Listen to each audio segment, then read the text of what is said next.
શ્રી ગણેશાય નમઃ. 26 નવેમ્બર 2025 અને બુધવાર.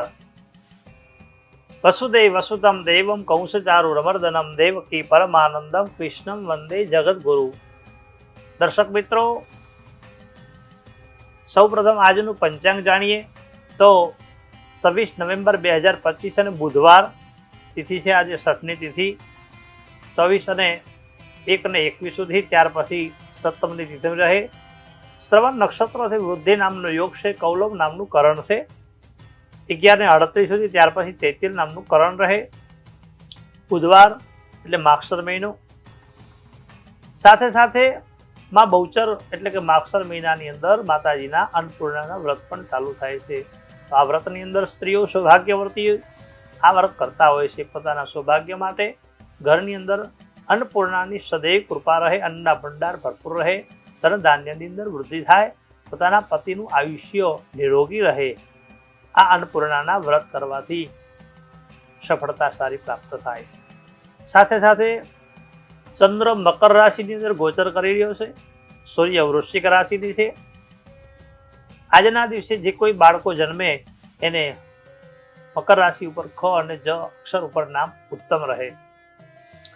જેનો જન્મદિવસ છે, તમામ દર્શક મિત્રોને જન્મદિવસની શુભકામના. જય ગણેશ. સાથે સાથે દાંપત્ય જીવનની અંદર જે જોડાયા છે, જેને લગ્નની ગાંઠ છે એટલે કે લગ્નનું વર્ષ છે, તેવા દાંપત્ય જીવનના પારિવારિક જીવનની અંદર મધુરતા રહે. લક્ષ્મીનારાયણનું અખંડ સૌભાગ્યની જેમ આપનું સૌભાગ્ય અખંડ રહે. વાત કરીએ હવે દિન વિશેષની, તો દિન વિશેષની અંદર બુધવાર એટલે વાણીનો કારક. બુધ કરાવે શ્રેષ્ઠ. કોઈ પણ કાર્યની અંદર બુધવારે કરેલું કાર્ય બેવડે એટલે કે વધારો થાય છે. તો આજના દિવસે બુધવારે લક્ષ્મી અને નારાયણની પૂજા કરવાથી, વિષ્ણુની પૂજા કરવાથી, ગણેશજીની પૂજા કરવાથી શુભ ફળની પ્રાપ્તિ થાય. જન્મ કુંડળીમાં બુધ અને શનિ હોય, ક્યાંક વૈધવ્ય યોગ બનતો હોય તો બુધની ઉપાસના કરવા માટે આજનું બુધ સ્તોત્રનો પાઠ કરવો. બુદ્ધો બુદ્ધિમદામ શ્રેષ્ઠા. બુધનો પાઠ કરવાથી વિશેષ ફળ પ્રાપ્ત થાય છે. રીમ બુધાય નમઃ આ મંત્રનો જપ કરવો. વાણીનો કારક એ બુધ છે. મીઠાશની અંદર, જીવનની અંદર વાણી ઉપર મીઠાશ હશે, કોઈ પણ કાર્યની અંદર સફળતા રહેશે. કોઈ પણ આપણો શત્રુ બનતો નથી અને કાર્ય સારા થાય તો એના દ્વારા આપણને સારી સફળતા રહે છે.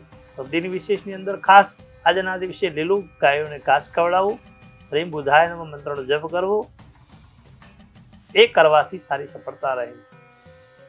આજના દિવસનો આપણે ચંદ્રોદય જોઈએ, સૂર્યોદય જોઈએ, અભિજીત મુહૂર્ત જોઈએ, રાહુકાળ જોઈએ, તો એના વિશે પણ આપણે ખાસ જોતા હોઈએ છીએ. તો સૂર્યોદય સવારે પ્રાતઃકાળની અંદર 7 અને 10નો છે. સૂર્યાસ્ત સાયંકાલે 5 અને 45નો છે. સાથે સાથે અભિજીત મુહૂર્ત જોઈએ તો બપોરે 12:39 થી 1 અને 30 સુધી. સાથે સાથે અમૃતકાળ જોઈએ તો 5:23 થી સાયંકાલે 7 અને 27 સુધી. બ્રહ્મ મુહૂર્ત જોઈએ તો પ્રાતઃકાળની અંદર 5:28 થી 6 અને 16 સુધી. રાહુકાળ જોઈએ તો મધ્યાહન સાયંકાલે એટલે કે બપોરના સમયે 3 થી 4 અને 28 સુધી. યમઘંટ જોઈએ તો 9:45 થી 11 અને 5 સુધી. આ હતું દિન વિશેષની અંદર અભિજીત મુહૂર્ત, વિજય મુહૂર્ત, અમૃતકાળ, રાહુકાળ અને યમગણ. દિવસની અંદર સારા મુહૂર્ત, સારા યોગ, સારો સમય, સારું કાર્ય કરવાની અંદર આપણે જો ઘડિયા જોતા હોઈએ છીએ, હોરા જોતા હોઈએ છીએ, એના દ્વારા સારી સફળતા પ્રાપ્ત થશે. રાશિની અંદર હવે આપણે 12 રાશિ વિશે જોઈએ તો મેષ રાશિથી મીન રાશિ સુધીનું ફળકથન.